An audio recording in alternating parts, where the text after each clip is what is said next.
Monsters ने दुनिया में घुसपैठ की और सब कुछ धीरे धीरे डिस्पेयर में डूबने लगा। लोगों ने अपनी आखिरी सांस तक लड़ाई लड़ी ताकि वो जगह बचा सके जिसे वो अपना घर कहते थे। उन्हीं बहादुरों में एक था इस कहानी का प्रोटैगनिस्ट कार्सिलियन लिएंडियन, जिसने इस खतरे से उतनी ही बेरहमी से लड़ाई की। सालों तक वो अनगिनत मॉन्स्टर्स से लड़ता रहा, सिर्फ एक ब्लेड के सहारे, और दिल में डर का नामो निशान नहीं था। फिर एक दिन ऐसा आया जब उसे लड़ना पड़ा एरन के ब्रदर फ्रॉम अनदर मदर से। वो कमीना वाकई टफ नट था। लड़ाई बहुत ही ब्रूटल रही, लेकिन आखिरकार कार्सिलियन ने उस पीस ऑफ इटीस डरस को गिरा ही दिया। पर इस जीत की कीमत भी बड़ी थी। बैटल के बाद वो खुद भी मौत का शिकार बन गया, लेकिन किस्मत को कुछ और ही मंजूर था। जब उसकी आत्मा एक खाली वॉइड में भटक रही थी, तभी उसकी मुलाकात हुई एक ह्यूमन लड़के से जो किसी अर्थ नाम के प्लेनेट से आया था। उसका नाम था सियो दोजान। वो भी मरने के कगार पर था, किसी अनजान वजह से। मरने से पहले वो वेनियन से एक सिंपल रिक्वेस्ट करना चाहता था, लेकिन वेनियन ने रिक्वेस्ट सुने बिना ही उसे साफ मना कर दिया। भाई बस चैन से मरना चाहता था। उसने अपना देश मॉन्स्टर से हार दिया, अपने चाहने वालों को खो दिया और आखिरकार कुत्ते जैसी मौत मरी। दूसरी ओर एसियो दोजान को भी जीने का शौक नहीं था, लेकिन वो डेस्परेटली चाहता था कि उसका परिवार अच्छी जिंदगी जिए। अब ऐसा लगता है कि वैंडियन आखिरकार इस लड़के की बात सुनने को तैयार है।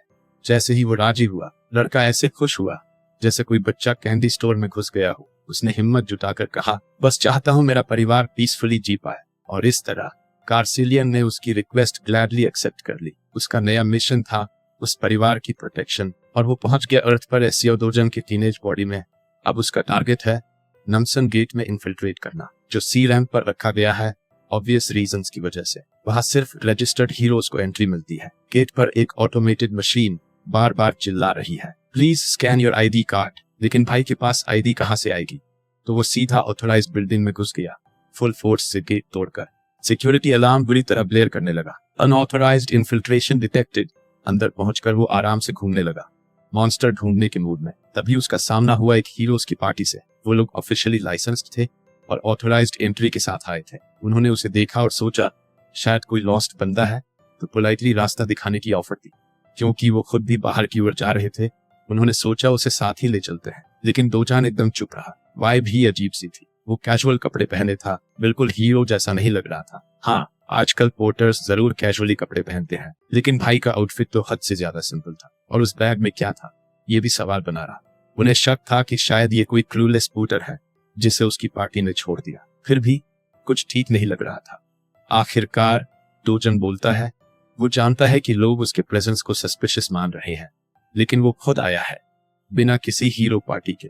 ये सुनकर पार्टी का एक मेंबर गहरी सांस लेता है और समझ जाता है कि मामला क्या है। उसने पहले भी ऐसे लोग देखे हैं जिन्हें हीरो बनने का सडन बोनर आ जाता है, फ्लैशी टीवी एड्स देखकर। लेकिन वो जोश बहुत जल्द मौत का रीजन बन सकता है। बिना सर्टिफिकेशन और ट्रेनिंग के कोई सीधे गेट में कूद पड़े तो। उसने समझाया कि पहले हीरो बनो, टेस्ट पास करो, फिर सी रैंक गेट में घुसो, नहीं तो अपनी जान से हाथ धो बैठोगे। पर हमारे बॉय दोजान ने उसका फ्री एडवाइस सुनने के बाद बहुत साफ कह दिया, मुझे किसी की मौका जरूरत नहीं। हीरो टीम का क्रू चौंक गया कि ये बच्चा इतनी कोल्ड टोन में क्लैप बैक कैसे कर गया। वो लोग तो बस हेल्प करना चाह रहे थे। थोड़ा गुस्सा आया, लेकिन उनका लीडर बोला, लेट इट गो भाई, नहीं चाहिए तो रहने दो। लीडर ने कहा, जब ये गेट्स की रियलिटी समझेगा तब खुद सीख जाएगा कि वाइज टॉक को इग्नोर करना कितना डेंजरस होता है। क्योंकि गेट वो टीवी शो नहीं है जहां हीरो बनना क्राइस्ट का सेकंड कमिंग लगे। और फिर वो पल आया जब दोजान के सामने एक जायंट ट्रोल खड़ा हो गया, ready to eat him alive. Monster ने एक जोरदार हमला किया, लेकिन टारगेट मिस करके जमीन पर मार दी। भाई इतनी तेजी से हिला कि ट्रोल को समझ ही नहीं आया कि हुआ क्या। फिर उसने अपना फिस्ट कसकर एक ऐसा पंच मारा जिससे ऑर्क का चेहरा सीधा उड़ गया। सीन कुछ ऐसा था जैसे वन पंच मैन या ओमनी मैन किसी किलिंग स्प्री पर हो। अब जबकि मॉन्स्टर का काम तमाम हो गया, टाइम आ गया है मेन चीज का, लूटिंग बेबी।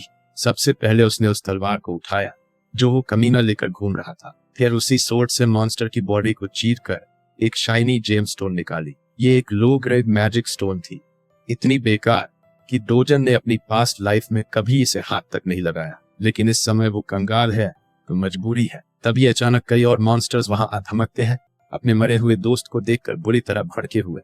दोजान पीछे मुड़ा और उस जेम स्टोन को इतनी स्पीड से फेंका कि एक मॉन्स्टर का सिर ही उड़ गया। बाकी दो बेवकूफ ऐसे दौड़े जैसे उन्हें मरने की बुरी आदत हो, और हमारे भाई को तो बस मौका चाहिए केओस फैलाने का। तभी सीन कट होता है उन हीरोज की टीम की ओर जो अभी भी मॉन्स्टर इन्फेस्टेड इलाके से गुजर रही है, और उनके दिमाग में दोजान ही घूम रहा है। टीम की ऑरेंज हेयर्ड लड़की सच में डोजान को लेकर चिंता में है। उसे डर है कि वो मारा ना जाए, लेकिन टीम का लीडर उसे आश्वस्त करता है अगर वो अनऑथराइज्ड बंदा है और गेट में घुस गया तो कंट्रोल सेंटर के एजेंट्स उसे जल्द ही पकड़ लेंगे। और वैसे भी सी रैंक गेट में कोई मरने वाला नहीं होता जब तक वो खुद बेवकूफी से मॉन्स्टर्स पर जंप ना करते। बार्ली भी लीडर से अग्री करता है। वो घमंडी लड़का अब तक डर से कांप रहा होगा और एजेंट से उम्मीद लगाए बैठा होगा कि वो उसकी जान बचा लेंगे, लेकिन सच्चाई तो एकदम उल्टी है। यहाँ डोजान वो बंदा है जिससे ये ओवरसाइज्ड सैंडबैग्स डर रहे हैं। एक पंच और शिकार ढेर, इतना फास्ट कि कोई उसे छू भी नहीं पा रहा। ब्लेड तो छोड़ ही दो। वो एक मॉन्स्टर के पीछे प्रकट होता है और ऐसा किक मारता है कि उसके सिर का नामो निशान मिट जाता है। सबको धो डालने के बाद वो उनमें से एक की तलवार उठा लेता है और मजे से सारे मैजिक स्टोन्स हार्वेस्ट करता है। कुछ देर बाद जब उसकी बैग भर जाती है वो निकलने को तैयार होता है, लेकिन ऑनेस्टली आज का लूट उसे डिसअपॉइंटिंग लगता है। सब बेकार क्वालिटी की जेम्स। तभी एक कंट्रोल एजेंट की उस पर नजर पड़ती है। वो बाकियों को बुलाता है। जैसे ही डोजन मुड़ने ही वाला होता है सूटेड एजेंट्स उसे घूरते हुए पास आ जाते हैं। वो बताते हैं कि वो गेट कंट्रोल सेंटर से है और उससे हीरो रजिस्ट्रेशन कार्ड दिखाने को कहते हैं। अगर वो अनरजिस्टर्ड है तो उसे उनके साथ चलना पड़ेगा। हमारा भाई कंफ्यूज होता है। सूट का टोन और भी कोल्ड हो जाता है। वो उसे वार्न करता है, प्रॉपर प्रोसीजर फॉलो करो, लेकिन डोजन के चेहरे पर सिर्फ अनॉयंस दिखता है, जैसे यह सब बेवजह का ड्रामा उसके मूड को खराब कर रहा हो। फिर भी उसमें बहस करने की एनर्जी नहीं होती। वो बस पीछे मुड़ता है और जाने लगता है। अब बात जब वर्ड से नहीं बनी तो सूट्स उसे धमकाते हैं। अगर कोऑपरेट नहीं किया तो हैंडकफ्स लगाएंगे और जरूरत पड़ी तो फोर्स भी यूज होगा। उनमें से एक इम्पेशेंट एजेंट डोजान का हाथ पकड़ता है और इंजरी की धमकी देता है। अगर तुमने रेजिस्टेंस किया तो सब जिम्मेदारी तुम्हारी होगी। लेकिन भाई अब तंग आ चुका है। डोजान उसका हाथ कसकर पकड़ता है और वार्निंग देता है, मुझे रास्ते से हटाने की कोशिश मत कर वरना बुरा होगा। ये बात सुनकर उस बंदे की रूह कांप जाती है। दो और एजेंट्स अपने मैजिक इन्फ्यूज्ड बटॉन्स निकालते हैं। ये ग्रेड 4 स्टाफ्स होते हैं जो एक ऑर्क को गिरा सकते हैं, लेकिन हमारे भाई को नुकसान पहुंचाने के लिए वो काफी नहीं है। वो बंदा जो उसका हाथ पकड़े खड़ा था अब बिल्कुल बेबस दिख रहा है। डोजान उसका हाथ मरोड़ता है इतनी फोर्स से कि वो सीधा रोने जैसा मुंह बना लेता है। फिर वो आखिरी वार्निंग देता है, अगर तुम्हें अपनी थोड़ी सी भी इज्जत बचानी है तो निकल लो। लेकिन ड्यूटी बाउंड एजेंट्स अब पीछे नहीं हटते, उन्हें फाइट करनी ही है। एजेंट्स अपने मैजिक स्टाफ से डोजन को पकड़ने की कोशिश करते हैं, लेकिन कोई कामयाब नहीं होता। तभी डोजन एक को जोरदार पंच मारता है, सीधा उसकी बैक पर, फिर दूसरे को पेट में घुसा दे मारता है। अब बचे हैं बस वो ग्लासेस वाला बंदा जो आखिर तक खड़ा है। आखिरी बंदे को एहसास हो जाता है कि कुछ बहुत बुरा होने वाला है, इसलिए वो टेंस हो जाता है। डोजन हवा में घुलता है जैसे वैनिश हो गया हो और वो बंदा पैनिक कर जाता है। लिटरली किसी को गायब होते देख उसकी सिट्टी पिट्टी गुम हो जाती है। फिर अचानक एक जबरदस्त पंच उसके पेट में पड़ता है जिससे वो पीछे स्टैगर कर जाता है। अब डोजान इन एजेंट्स और उनके बेहुदा रूल्स से परेशान हो गया है। आखिरकार वो सोचने लगता है कि शायद उसे हीरो के तौर पर ऑफिशियली रजिस्टर हो जाना चाहिए। एजेंट उसे समझाता है कि जब तक वो इलीगल काम नहीं करेगा तब तक कोई उसे चेज नहीं करेगा। लेकिन तभी डोजान एक अजीब सवाल पूछता है, रिफ्ट क्या होता है? ये सुनकर एजेंट थोड़ा हिल जाता है क्योंकि ये बात आम लोग नहीं पूछते। इस दुनिया का सिस्टम थोड़ा कॉम्प्लेक्स है। दुनिया भर में कुछ मिस्टीरियस पैसेजेस हैं जो दूसरी दुनिया से कनेक्ट करते हैं, जहां अजीब मॉन्स्टर्स रहते हैं। इन पैसेजेस से निकले हुए जेम स्टोन्स एक नई तरह की एनर्जी सोर्स बन चुके हैं, जिसकी वजह से उनकी वैल्यू बहुत ज्यादा है। इसलिए गवर्नमेंट इन पैसेजेस को पूरी तरह कंट्रोल करती है और जो पैसेजेस ऑफिशियली अलाउ किए गए हैं उन्हें गेट्स कहा जाता है। वहीं जो अनकंट्रोल्ड और सील्ड नहीं है उन्हें रिफ्ट्स कहते हैं। डोजन को अब ये बहुत अनोइंग लगने लगा है कि वो जिस भी गेट से गुजरता है उसे ट्रेसपासर समझ लिया जाता है। एजेंट समझाता है कि अगर कोई अनरजिस्टर्ड बंदा बिना परमिशन गेट में घुसता है तो कंट्रोल सेंटर को सिग्नल चला जाता है और बी रैंक या उससे ऊपर के एजेंट्स भेज दिए जाते हैं।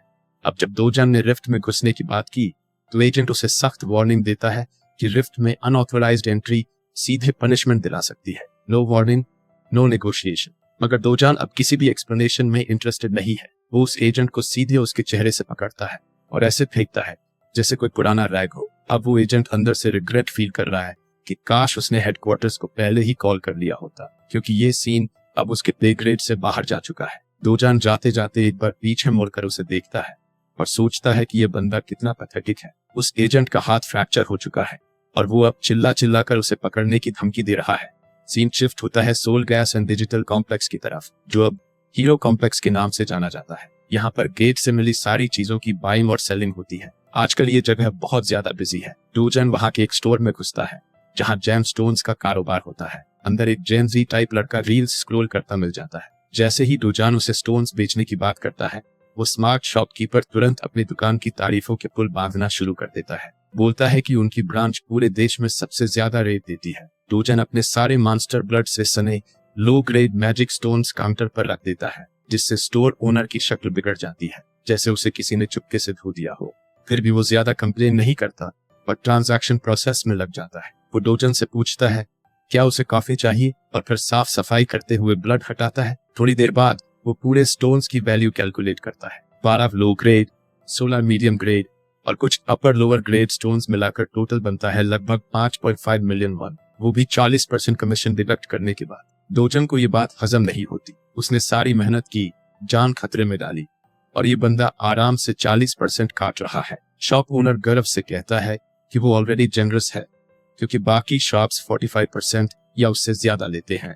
वो इतना कॉन्फिडेंट है कि कहता है अगर प्राइस पसंद नहीं तो स्टोन्स वापस ले लो। डोजन को उसकी बातों में कोई दम नहीं लगता और वो अपने सारे स्टोन्स वापस बैग में भरने लगता है। अब दुकानदार पैनिक करता है और उसका हाथ पकड़कर डिमांड करता है अप्रेजल फी 30,000 वन, कॉफी का चार्ज 10,000 वन और उसका लग्जरी टॉवल जो ब्लड से रुइन हो गया उसका भी पैसा दो। कुल मिलाकर वो डोजन से 350,000 वन मांगता है, लेकिन डोजन साफ कर देता है कि वो इस अनरीजनेबल डिमांड के आगे झुकने वाला नहीं है। जब कोई बात नहीं बनी तो वो हरामी सीधा स्ट्रीट ठग वाली टैक्टिक्स पर उतर आता है। वो डोजान को धमकी देता है कि उसके पास सी क्लास हीरोज हैं जो उसके गार्ड हैं। तभी वो भारी भरकम बंदे पीछे के दरवाजे से घुसते हैं और पूछते हैं कि किसे सबक सिखाना है। डोजान बस एक तीखी नजर फेंकता है उस हरामी पर और बदले में वो भी वैसी ही इंटेंसिटी से देखता है। थोड़ी देर बाद सीन कट होता है उस शॉप ओनर की कांपती हुई, पसीने से भीगी शक्ल पर, जो खुद को हीरो समझ रहा था। लेकिन जब डोजान ने उसके 3 पिग्स को बिना पसीना बहाए गिरा दिया, तब उसे असली मेन कैरेक्टर कौन है पता चल गया। इसके बाद डोजान कामली काउंटर की तरफ जाता है और बिना किसी बहस के कमीशन सिर्फ 1% तय करवा लेता है। अब कोई भी उस स्टेयर से लड़ नहीं सकता जो सीधा आत्मा तक घुस जाए।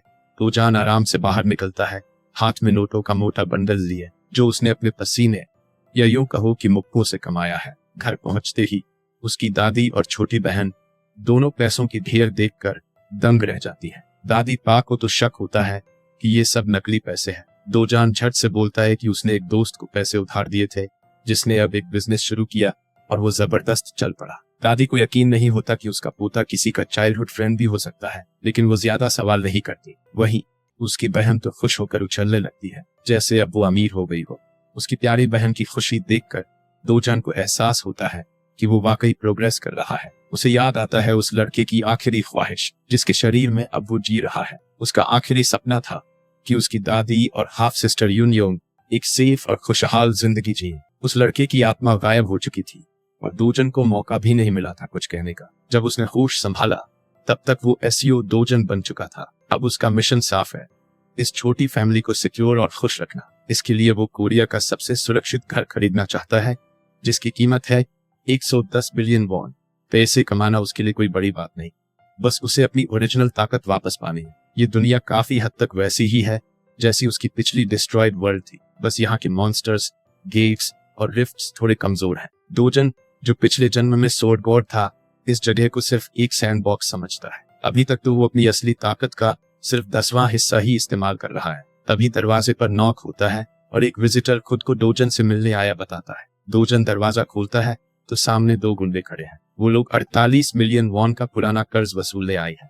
डोजन को समझ आ जाता है कि ये जरूर वो लोन शार्क्स हैं जिनसे असली एसईओ डोजन ने अपनी दादी के हॉस्पिटल बिल्स के लिए 5 मिलियन वॉन उधार लिए थे। अब ये लोग क्रेजी इंटरेस्ट जोड़कर 10 गुना अमाउंट मांग रहे हैं। उन्हें पता चल गया है कि डोजन इन दिनों गेट्स से पैसे कमा रहा है, तो वो कॉन्ट्रैक्ट दिखाकर पैसा वसूलने आए हैं। लेकिन इन दोनों को रिपेमेंट में मिलती है एक जॉ क्रशिंग पंच सीधा बड़े ठग के मुंह पर। वो उड़कर दीवार से टकरा जाता है और उसका साथी बस खड़ा देखता रह जाता है। डोजन उसे गुस्से से घूर कर याद दिलाता है कि उसने पहले ही 9 मिलियन चुका दिए है।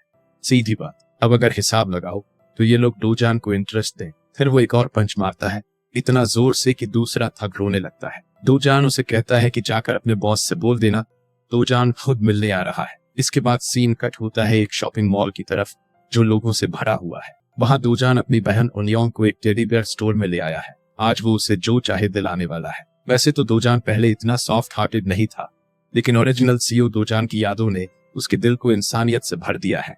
उसे देखकर खुशी होती है कि उसने अपने अंदर की इमोशंस वापस पाई हैं। पन्योंग उसकी हाफ सिस्टर जरूर है, लेकिन वो अब उसे दिल से अपना मानता है। वो बच्ची आखिरकार एक प्यारा बनी टॉय चुनती है, छोटा और फ्लफी सा। दोजान उसकी मासूम खुशी देखकर ठान लेता है कि चाहे कुछ भी हो जाए, वो इस बच्ची को कभी दुख नहीं देगा। उसकी जिंदगी अब सिर्फ एक मिशन है, इस नन्ही सी फैमिली को दुनिया के हर खतरे से बचाना। वो लड़की बड़ी मॉडेस्टी से एक छोटा सा स्टफ टॉय उठाती है ताकि ज्यादा एक्स्ट्रावेगेंट ना लगे, लेकिन दोजान उसके लिए एक बड़ा सा टेडी चुन लेता है। उसे नहीं चाहिए कि वो किसी चीज में पीछे रहे। आखिर आज उसका दिन है, वो जो चाहे बिना पैसे की टेंशन के ले सकती है। फिर दोनों बढ़िया खाना एंजॉय करते हैं। जैसे ही वो अपना मील एंजॉय कर रहे होते हैं, एक अजनबी आवाज दोजान का नाम लेती है। एक मिडिल एज्ड औरत जिसके पीछे बॉडीगार्ड्स हैं अचानक सामने आ जाती है। ये चबी मिल और कुछ नहीं, बस एक और हेटर लगती है जो दोजन की बुराई करने आई है। पहले वो दोजन के ड्रेसिंग सेंस पर ताना मारती है, फिर उसकी बगल में बैठी लड़की पर सवाल उठाती है। बोल्ड होकर बोलती है कि जरूर किसी को प्रेग्नेंट कर दिया होगा और ये लड़की उसी की वजह से है, वैसे ही जैसे उसकी मां ने उसे दुनिया में लाया था। अब ये शार्प कमेंट सुनकर दोजन अंदर से बॉयल कर रहा है, लेकिन वो लड़की ली यूनयोंग कुछ समझ नहीं पा रही कि ये औरत है कौन और ऐसा बोल क्यों रही है। तभी वो मिल लड़की से उसका नाम पूछती है। लड़की सॉफ्टली जवाब देती है, ली यूनयोंग। और जैसे ही सुनती है कि वो दोजन की बहन है, इस औरत की शक्ल बदल जाती है, लेकिन आदत से मजबूर वो लड़की की ड्रेसिंग पर भी ताना मार देती है। कहती है, तिश, कितनी मैस है ये। और तो और उसकी मरी हुई मां को भी नहीं छोड़ती। दोजन का गुस्सा अब लिमिट पर है, लेकिन फिर भी वो खुद को कंट्रोल कर रहा है। ये देखकर वो माइल भी चौंक जाती है। इतनी प्रवोक करने पर भी वो रिएक्ट नहीं कर रहा। लेकिन ये औरत कहाँ मानने वाली थी। एक स्टेप और आगे जाती है। वो एक चाइल्ड से पूछती है, बता हालत का मतलब क्या होता है। बस अब दोजान का पेशेंस टूट जाता है। वो झल्ला कर बोल देता है, तू एक अगली औरत है जो किसी और ट्राइब की लगती है। अब ये सुनकर वो औरत आंखें फाड़ कर उसे देखती रह जाती है, लिटरली माइंड ब्लैंक। अब थोड़ा कॉन्टेक्स्ट जान लेते हैं। दोजान एक इलेजिटिमेट चाइल्ड था और बचपन में बहुत गरीबी में रहा। जब वो सिर्फ 7 साल का था, उसकी मां गुजर गई। किसी तरह वो अपने बाप के घर पहुंचा, लेकिन वहां भी कोई उसे अपनाने को तैयार नहीं था। जब उसके बाप की शादी एक नई औरत से हुई और उनका लेजिटिमेट बेटा हुआ, तो दोजान को पूरी तरह इग्नोर कर दिया गया। फिर उसे घर से बाहर निकाल दिया गया और उसने अपनी दादी के घर अपने हाफ सिबलिंग के साथ रहना शुरू किया। अब जब वो पीछे देखता है तो उसे पुराने दोजन पर तरस आता है, जो सब कुछ सहकर भी हंसता रहता था, जैसे सब ठीक हो। लेकिन अब वो सब कुछ बदलना चाहता है। टर्न्स आउट ये औरत उसकी स्टेप सिस्टर है, इसलिए वो खुद को रोक रहा था। लेकिन अब और नहीं। वो याद करता है कैसे एक ही छत के नीचे उसने इस औरत को झेला था। आज भी वो उतनी ही डिस्गस्टिंग और ऑर्क जैसी लगती है, न सिर्फ दिखने में बल्कि सोच में भी, और ऊपर से इतनी डम कि बस मत पूछो। दोजान अब उसे पूरी तरह डिस्ट्रॉय कर देता है। बोलता है कि वो बस एक जेलस रैक है जिसके अंदर इंफीरियरिटी कॉम्प्लेक्स भरा है, इसलिए दूसरों को अगली बोलती है ताकि खुद को बेहतर फील करा सके। लेकिन सच ये है कि वो बस एक गोल्ड डिगर है जिसे दूसरों की लाइफ से ऑब्सेशन है। औरत गुस्से में लिटरली फटने वाली है, तभी दोजन की स्टेप मॉम वहां आ जाती है। अपनी मां को देखकर वो औरत उसके पास दौड़ती है, एकदम वाइनी टोन में शिकायत करती है कि दोजन ने उसे वर्ड से डिस्ट्रॉय कर दिया। लेकिन उसकी मां उसे एक कोल्ड ग्लेयर देती है और चुप करा देती है। नॉट गonna लाई, ब्रो की step mom straight up queen लगती है। पहले तो लगा कि यही अगली माइल उसकी स्टेप मॉम होगी, लेकिन असली स्टेप मॉम तो क्लास ही निकली। वो दोजन की तरफ देखती है और बड़े ही ग्रेस के साथ उसे ग्रीट करती है। अब उस स्टाइलिश स्टेप मॉम की बारी है। वो पूरे ग्रेस के साथ दोजन से बात करती है, उसे घर आने का इनवाइट देती है, चलो थोड़ा वक्त साथ बिताते हैं। लेकिन दोजन जानता है कि ये सारी मुस्कानें फेक हैं। यही औरत तो थी जिसने 12 सालों तक उसके जीवन को दुखों से भर दिया। जैसे जैसे वो पुरानी बातें दोहराती है, दोजन के अंदर का PTSD ट्रिगर होने लगता है और उसकी आंखों की सीरियसनेस इंस्टेंटली बदल जाती है। फिर वो एक ठंडे लहजे में उससे कहता है, चल निकल यहाँ से। इस एक लाइन से उस औरत की डिग्निटी को ऐसा झटका लगता है जैसे किसी ने उसके ईगो को चीर कर रख दिया हो। वो चुपचाप घूमकर चली जाती है, जैसे आखिरी बची हुई इज्जत समेट रही हो। शायद उसे उम्मीद नहीं थी कि वो लड़का जो कभी एक थप्पड़ पर चुप हो जाता था, आज ऐसा जवाब देगा। उसकी बेटी और बॉडीगार्ड्स भी पीछे पीछे निकल जाते हैं। गार्ड्स तो पूरी सीन में सिर्फ शो पीस बने रहे। डोजान भी अब उनियोंग के साथ उस जगह से निकलने का फैसला करता है। उसका रिएक्शन इंटेंशनल था। वो अपने स्टेप फैमिली को एक मैसेज देना चाहता था। अब वो पुराने वाला सियो डोजान नहीं है। अब जो उनके सामने खड़ा है वो एक नया इंसान है जो किसी से डरता नहीं। सीन कट होता है एक मर्सिडीज पर जो रोड पर तेजी से दौड़ रही है। अंदर बैठी हैं वो दोनों औरतें, ट्रैश मॉम और उसकी डॉटर। बेटी अपनी माँ पर भड़कती है कि उसने डोजन को उसकी जगह क्यों नहीं दिखाई, उल्टा वहां से भाग आई। लेकिन माँ का गुस्सा तो कुछ और ही लेवल पर है। वो अपने बोर्ड मैनेजर से पूछती है कि डोजन अब तक जिंदा कैसे है, जब साफ साफ इंस्ट्रक्शंस थी कि साफ साफ काम होना चाहिए। बॉल्डी घबरा कर कहता है कि रिपोर्ट्स भी यही कहती थी कि सब खत्म हो चुका है, लेकिन अब वो दोबारा सब चेक करेगा और इस बार काम पूरा कराएगा। वहीं दूसरी तरफ बेटी को तो अब जाकर समझ आ रहा है कि उसकी शेरी माँ असल में क्या खेल खेल रही थी। किलिंग और डाइंग जैसे वर्ड्स सुनकर वो थरथराने लगती है। माँ उससे पूछती है, कहीं तुझे डोजान से फीलिंग्स तो नहीं? सवाल सुनकर वो पिगी गर्ल पूरी तरह से ऑफ गार्ड हो जाती है। उसके चीक्स ब्लश कर जाते हैं, लेकिन असल में वो इसलिए डर रही है क्योंकि अगर ग्रैंडपा या डैड को कुछ पता चला तो उनके लिए भारी मुसीबत हो जाएगी। माँ उसकी बात का जवाब एक टाइट ग्रिप से देती है। उसका मुंह पकड़कर कहती है, stay the hell out of my business. उसकी माँ पूरी तरह तय कर चुकी है कि डोजन को जिंदा नहीं छोड़ना। जो इंसल्ट उसने झेली है उसका बेस्ट रिवेंज यही होगा। फिर कहानी कट होती है एक फ्लैशबैक की तरफ। करीब 1 दशक पहले दुनिया पूरी तरह तबाह हो गई थी जब पहली बार रिफ्ट्स की अपीयरेंस हुई। इन टेरिफाइंग पोर्टल से ऐसे मॉन्स्टर्स निकले जिनका मकसद था ह्यूमंस का कत्ल। ये तबाही रुकी नहीं, सिटीज जलने लगी और केओस फैल गया। लेकिन जैसे डार्कनेस आई वैसे ही लाइट भी आई, हीरोज के रूप में। उन्हीं की वजह से पहली बार माना स्टोन्स भी खोजे गए मॉन्स्टर्स की लाशों से। अब वापस वर्तमान में डोजान एक जगह की ओर बढ़ रहा है, सोचते हुए कि कैसे मैना स्टोन्स ने दुनिया की एनर्जी डिपेंडेंसी ही बदल दी। अब हर कंट्री रिफ्ट गेट्स को कंट्रोल करना चाहती है ताकि ज्यादा रिसोर्सेज हासिल कर सके। आज का सारा इंडस्ट्रियलाइजेशन इसी सिस्टम पर टिका हुआ है, इसलिए हीरोज की डिमांड स्काई हाई है और एक प्रॉपर हीरो ही लगातार हाई सैलरी पा सकता है। अब डोजान अपनी मंजिल पर पहुंच चुका है, योंगजोंग OHCS कैपिटल एस्टेब्लिशमेंट। हाँ, नाम लंबा है but there is a reason he is here. जैसे ही वो अंदर एंटर करता है वहां का बॉस और उसके चमचे बिल्कुल टिपिकल गूंस लगते हैं जो सिर्फ अगली फेस से डराना चाहते हैं। लेकिन डोजान पूरा चिल्ड आउट मोड में है। बॉस अपनी सिगरेट बुझाता है और सार्कास्टिकली कहता है, बड़ी हिम्मत है तेरी, हमारे लोगों की ऐसी हालत कर दी और फिर खुद हमारे दरवाजे पर चला आया। लेकिन हमारे बंदे के चेहरे पर जरा भी डर नहीं है। असल में डोजान को किसी की परवाह नहीं है।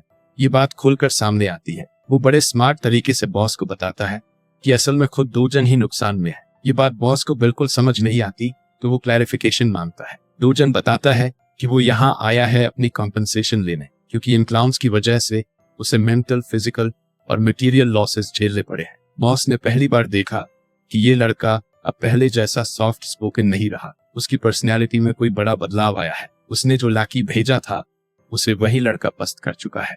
बॉस को शक है कि डोजान ने गेट के अंदर कोई अवेकनिंग एक्सपीरियंस किया होगा। फिर भी वो एरोगेंट होकर कहता है कि ये न्यू फाउंड कॉन्फिडेंस उसका डाउनफॉल बनेगा। हिपोक्रेट बॉस डोजान को ओवर कॉन्फिडेंट कहता है और अपनी कुछ ग्रम्पी लड़कों को भी बुला लेता है उसे डराने के लिए। लेकिन डोजान जो स्वॉर्ड गॉड का एक्सपीरियंस रखता है, उनके लिए ये लड़के सिर्फ कीड़े ही हैं। बॉस की बात पूरी तरह बकवास लगती है।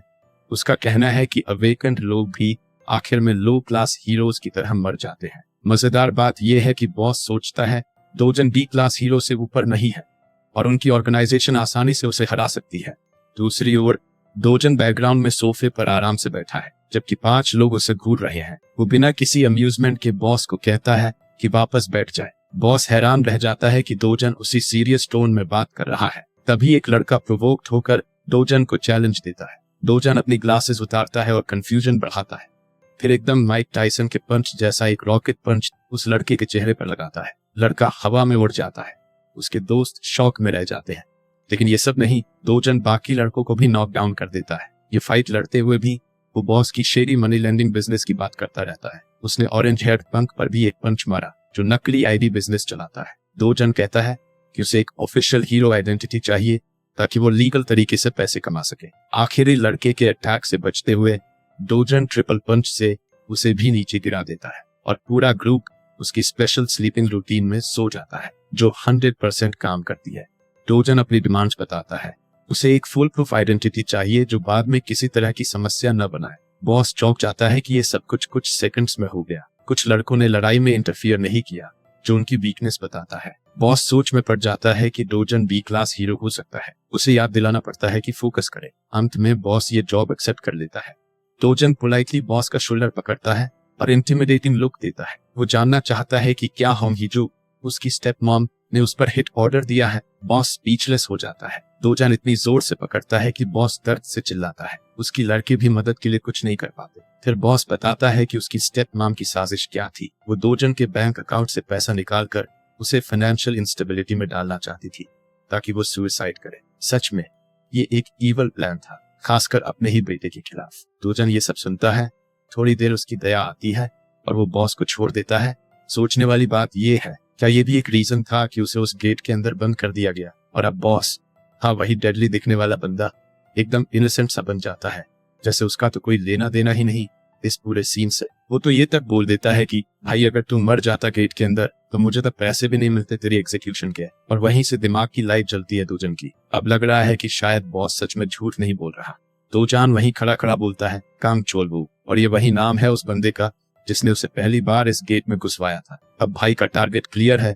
कल तक उस बंदे की पूरी हिस्ट्री भूगोल टेबल पे चाहिए। 2 डिमांड्स क्लियर करने के बाद डोजन एकदम शांत तरीके से वहां से निकल जाता है। और एंट्री के टाइम जो इंटेंस वाइब थी, एग्जिट के वक्त पूरा रूम चिल्ड हो जाता है।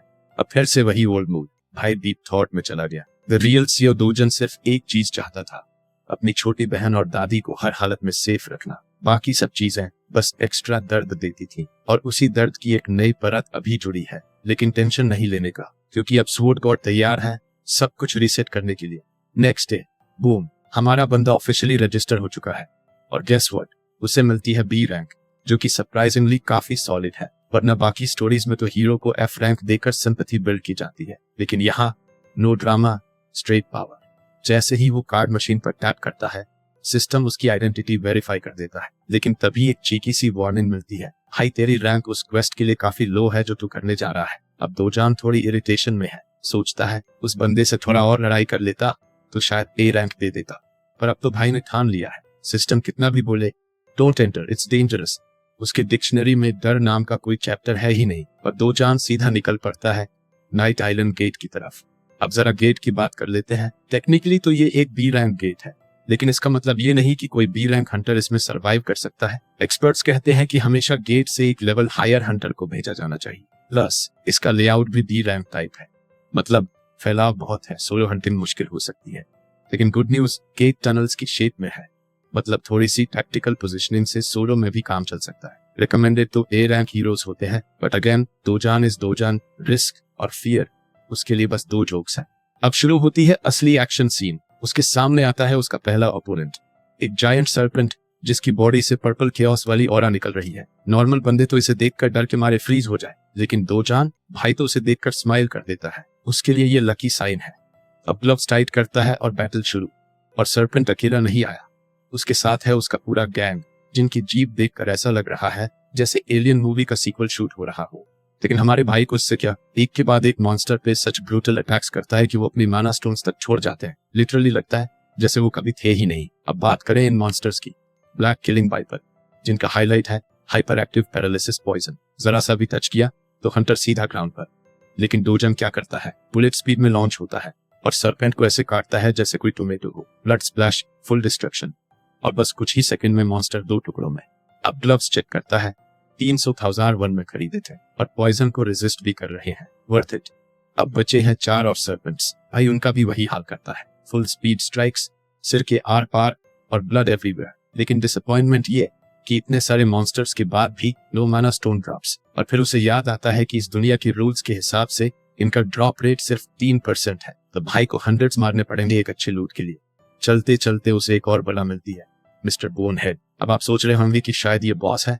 वेल, डोजन पूछ भी लेता है, तो बॉस है क्या? ऑब्वियसली सर्पेंट कोई जवाब नहीं देता। लेकिन ये अच्छी बात है, क्योंकि अब डोजन को कम से कम पता है कि वो रास्ता नहीं भूलेगा। वो फुल चार्ज करता है। प्लान यही है कि जल्दी से मार के घर चला जाए। लेकिन रियलिटी चेक तभी मिलता है जब उसकी पहली ब्रूट स्ट्राइक का कोई असर ही नहीं होता। बॉस को बस हल्का सा टैटू मिलता है सिर पे। और बॉस क्या करता है, अपनी टेल से भाई को उठा के दीवार पे दे मारता है। डोजान गिरता है, थोड़ा शेकन, थोड़ा कंफ्यूज्ड। बॉस ने दिखा दिया कि उसका लेवल अलग है। अब बॉस अपने पॉइजनस फैंग्स से अटैक करता है, लेकिन डोजान डॉज करता है और उसी मोमेंटम में वापस एक सॉलिड पंच मारता है, जिससे बॉस के शेल पर क्रैक्स आ जाते हैं। लेकिन एक बात अब क्लियर हो गई, इसका एक्सटीरियर बहुत ज्यादा टफ है। डोजान को लगने लगता है कि शायद स्ट्रैटेजी चेंज करनी पड़ेगी, और तभी उसकी नजर पड़ती है एक पुरानी सोर्ड पर, वो जो शायद किसी वॉरियर की थी जो इसी बॉस से लड़ते हुए मरा था। अब सीन पलटता है, अब समझ आता है इसे सोर्ड गॉड यूं ही नहीं कहते। ब्लेड पुरानी थी, हालत खराब, बट हमारे भाई ने उसे उठा लिया क्योंकि उसके हिसाब से तलवार की वैल्यू उसके वॉरियर से होती है। अब सोर्ड हाथ में लेकर वो सामने खड़े उस बीस्ट को चैलेंज करता है। बीस्ट उसे फिर से तेजी से मारने आता है, पर डोजन एयर में जंप करता है और प्राउडली कहता है, तू लकी है, आज मैं तेरे खिलाफ फुल पावर में सोर्ड यूज कर रहा हूँ। भले ही सोर्ड टूटी फूटी थी, बट वो इतनी फास्ट और फ्लैशी कट्स मारता है कि सर्पेंट की बॉडी लिटरली एविसरेट हो जाती है। फाइट तो सीरियस थी, बट उसका एंड एकदम फनी। बीस्ट मर चुका है और सोर्ड वो तो हाथ में धूल बनकर उड़ जाती है।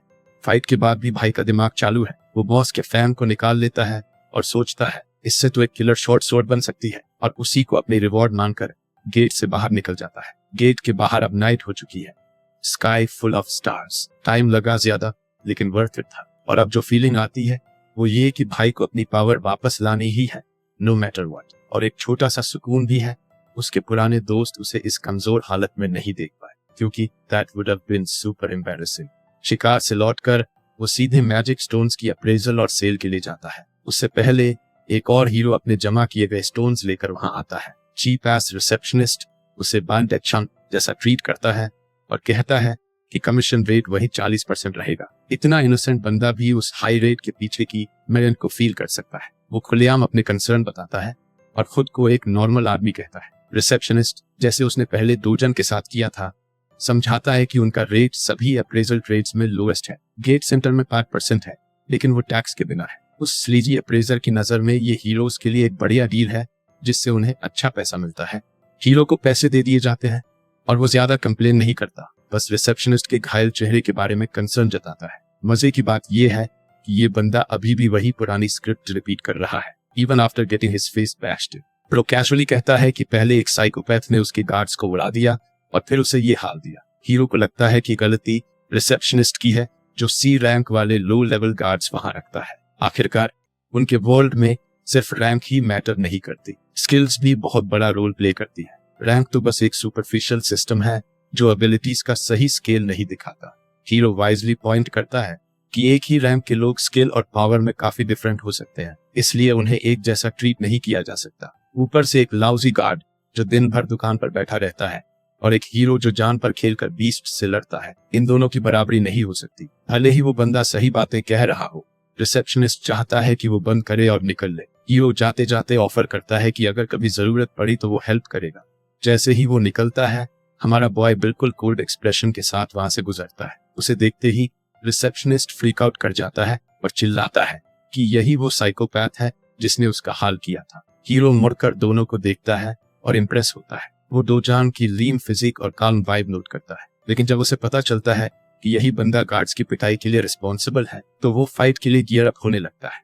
मुझे इस हीरो की सबसे अच्छी बात यह लगती है कि वो छोटी छोटी बातों से ऑफेंड नहीं होता। उसे जेन्युइनली लगता है कि डोजन अपनी पावर्स का मिसयूज कर सिविलियन लाइफ में लोगों को बुली कर रहा है। बेशक उसे पूरी सच्चाई नहीं पता, लेकिन ऐसे रियलिस्टिक कैरेक्टर्स देखना इंटरेस्टिंग है। रिसेप्शनिस्ट ये सब एंजॉय कर रहा है क्योंकि उसे पता है कि ये हीरो 7 साल का वेटरन है। अगर यहाँ कुछ भी गड़बड़ हुई तो वो डोजन का नाम देकर अपने कनेक्शन से उसे फंसा सकता है, लेकिन डोजन को इस सब की परवाह नहीं। वो सिंपली उसे कहता है बूमर पिस ऑफ। इससे हीरो प्रोवोक हो जाता है क्योंकि अब उसे लगने लगता है कि सामने वाला सच में है। डोजन पूछता है कि क्या वो बदला लेना चाहता है। ये सुनते ही वेटरन हीरो थोड़ा और प्रोवोक होता है, लेकिन अपनी जिम्मेदारी और एक्सपीरियंस के चलते वो जानता है कि हीरोज के बीच लड़ाई हमेशा डेंजरस होती है, मॉन्स्टर फाइट से भी ज्यादा डेडली। ये सोचते ही वो चिल हो जाता है और वहां से चला जाता है, लीविंग द रिसेप्शनिस्ट स्पीचलेस। फिर डोजान उस स्लीजी अप्रेजर की ओर मुड़ता है और पूछता है कि क्या उसे कोई इश्यू है। जवाब का इंतजार किए बिना वो मैजिक स्टोन से भरी एक बैग उसकी तरफ फेंक देता है अप्रेजल और पेमेंट के लिए। ये सारे हाई ग्रेड स्टोन्स होते हैं जो रिसेप्शनिस्ट को सोचने पर मजबूर कर देते हैं कि ये बंदा असल में है कौन। कैलकुलेशन के बाद पता चलता है कि टोटल अमाउंट है 150 मिलियन। सुनने में बड़ा लगता है, लेकिन डोजन के लिए ये एक दिन की हंटिंग के लिए बहुत कम है। वो कैश मांगता है, लेकिन रिसेप्शनिस्ट फिर कमीशन की बात छेड़ता है, जिस पर दोजन की स्केरी ग्लेयर सामने आती है। लेकिन जैसे ही उसे याद आता है कि उनका रेट सिर्फ 1% है, वो चिल हो जाता है और पैसे वाइंड अप करने को कहता है। अब रिसेप्शनिस्ट के दिमाग में कौन मारने की स्ट्रॉन्ग डिजायर होती है, लेकिन वो सिर्फ फैंटेसी तक लिमिटेड है। वो कहता है कि इतने बड़े अमाउंट के लिए अपर मैनेजमेंट की अप्रूवल चाहिए। दोजन एक सेकंड भी वेस्ट किए बिना कहता है कि अप्रूवल अभी लो। वो जल्दी से अपने बॉस को कॉल करता है और धीरे धीरे सारी डिटेल समझाता है, लेकिन इससे पहले कि डील पूरी हो पाती, दोजन फोन छीन लेता है और सीधे बॉस को कहता है कि जल्दी पेमेंट क्लियर करें। बॉस तैयार हो जाता है, लेकिन फोन वापस अपने एम्प्लॉय को देने को कहता है। दोजन बड़ी खुशी से फोन लौटाता है, या कहीं जानबूझकर दीवार पर स्मैश कर देता है। एम्प्लॉय तो कांपने लगता है अपने टूटे हुए डिवाइस को देखकर, और दोजन कामली इंस्ट्रक्ट करता है कि अब पैसे तैयार करो। आखिरकार रिसेप्शनिस्ट कई बैग्स में कैश तैयार करता है। एंड में वो डेवस्टेटेड फील करता है, लेकिन याद रखो, ये वही बंदा है जो रोजाना हीरोज को आधा पैसा लूटता है। He is a scumbag. 10 मिनट बाद बॉस खुद स्टोर में आता है, ये देखने की एम्प्लॉय फोन क्यों नहीं उठा रहा था। मजेदार ट्विस्ट ये है कि रिसेप्शनिस्ट इमीडिएट रेजिग्नेशन थ्रो कर देता है। बॉस स्मैश्ड फोन को देखता है और समझ जाता है कि क्या हुआ होगा। वो अपना फोन निकालता है और जुलियन को कॉल करता है अर्जेंटली बुलाने के लिए। जुलियन एक फेमस लड़की है जिसके पर्पल पिंक बाल है। पब्लिक में लोग उसे हुनुयन कहकर सेलिब्रेट करते हैं जैसे कोई सेलिब्रिटी हो, और उसका आउटफिट डोप एज हेल। वो स्टोर में एंटर करती है और रिसेप्शनिस्ट को अपनी प्रेजेंस से स्टन कर देती है। एक स्वीट स्माइल के साथ ग्रीट करती है। लोग उसके बारे में इतनी बातें क्यों कर रहे हैं? क्योंकि वो देश की चौथी S रैंक हीरो है। Simply amazing. कुछ रूमर्स हैं कि वो बॉस की नीस है, और फिर वो सोचने लगता है कि वो यहाँ क्यों आई है। जुलियन कंफर्म्स करती है कि वो अपने अंकल के रिक्वेस्ट पर आई है ताकि एक रेकलेस हीरो को हैंडल कर सके। सिचुएशन में इंटरेस्टेड होकर ये स्टाइलिश S रैंकर बैठती है और सारी बात सुनने को तैयार हो जाती है। अगले सीन में हमारा बॉय अपनी रिप्ड बॉडी के साथ धूप में मेडिटेट कर रहा होता है। पूरा दिन हंटिंग करने के बावजूद उसे रिवॉर्ड्स में कुछ खास नहीं मिला। अब उसे अपने फ्यूचर की चिंता है। सबसे जरूरी बात यह है कि उसे इतना स्ट्रॉन्ग बनना है कि S रैंक गेट्स अकेले क्लियर कर सके। इसके लिए उसे अपनी ओरिजिनल स्ट्रेंथ रिगेन करनी होगी। You heard that right boys, training hour time है। दोजन की सबसे बड़ी चैलेंज ये है कि इस दुनिया में माना डेंसिटी बहुत कम है। इसका मतलब even with all his efforts उसे अपनी असली ताकत पाने में कम से कम 3 साल लगेंगे, और अगर हालत खराब रही तो और भी ज्यादा। ब्राइट साइड ये है कि वो बेटर इक्विपमेंट एम कर सकता है, लेकिन यहाँ प्रॉब्लम है कि वर्स्ट इक्विपमेंट भी हंड्रेड्स ऑफ मिलियंस में आता है, यानी पैसा बर्बाद।